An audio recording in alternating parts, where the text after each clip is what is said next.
ए बराबर इतना दिया हुआ है, बी बराबर इतना दिया हुआ है, यानी ए बिंदु बराबर इतना, बी बिंदु बराबर इतना। ठीक है, दोनों बिंदुओं के बीच की दूरी निकालने के लिए बोला है। ठीक है, जैसे अगर मान लेते हैं कि क्वेश्चन यहाँ पर देखिए, पहले भुज और कोटि बता रहे हैं, इसलिए एक्स और वाई जब भी हम लोग ब्रैकेट में लिखते हैं ना, तो एक तो एक्स लिखते हैं, एक तो वाई लिखते हैं, यानी ये वाला एक्स है, ये वाला वाई है। ठीक है, इसको हम लोग क्या कहते हैं, भुज कहते हैं, इसको भुजाच भी कहते हैं। ठीक है, तो इसको क्या कहते हैं, तो इसको हम लोग कोटि कहते हैं।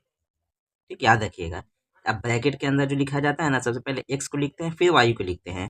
हमेशा अगर इसमें से पूछ देगा तो आपको कि भुज कौन है, तो भुज क्या होगा, शुरू वाला एक्स लिखते हैं ना शुरू में, तो यानी शुरू में 4 है तो 4 हो जाएगा भुज।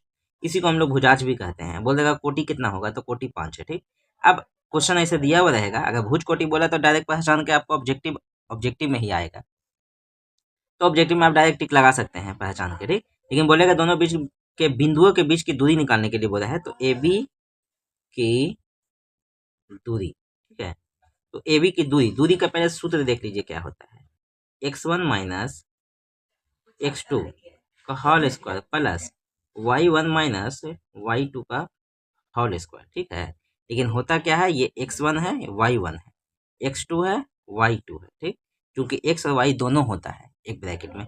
कहाँ से आता है, कहाँ से आता है, अगर जानना है तो कमेंट कीजिए। ठीक है, कोऑर्डिनेट जो बनता है ना, इस तरह से बनता है, x भी होता है और y भी होता है। ठीक है, तो यहाँ पर जो बिंदु बनता है, तो पहले x का लिखा जाता है, फिर y का लिखा जाता है। ठीक है, अगर चाहते हैं कि पूरा डिटेल से बताइए तो कमेंट जरूर करिएगा। चलिए आगे देखते हैं।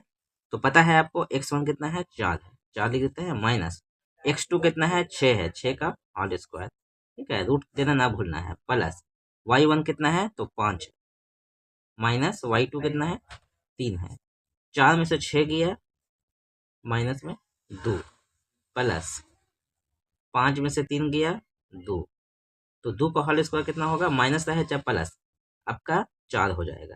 यहाँ पर कितना हो जाएगा, सिर्फ प्लस में यहाँ भी 4, तो 4 और 4 8 हो गया रूट में। ठीक है, रूट का 8 का निकलता है, नहीं निकलता है, लेकिन इसको तोड़ तो सकते हैं ना, 4 गुने 2, ऐसा तोड़ना है ना जिसका वर्गमूल निकल जाए, ऐसा गुणनखंड में तोड़ना है जिसका वर्गमूल निकल जाए। तो 4 का वर्गमूल निकलता है 2, और 2 का नहीं निकलता है, तो ऐसा ही छोड़ दिए। ठीक है, तो यही आंसर हो गया। इसका लास्ट में आपको इकाई देना है, इकाइयाँ, यही आपका आंसर हो गया। ठीक है, तो उम्मीद करते हैं कि क्वेश्चन बहुत अच्छा समझ में आ गया होगा, भुज और कोटि भी समझ में आ ही गया होगा।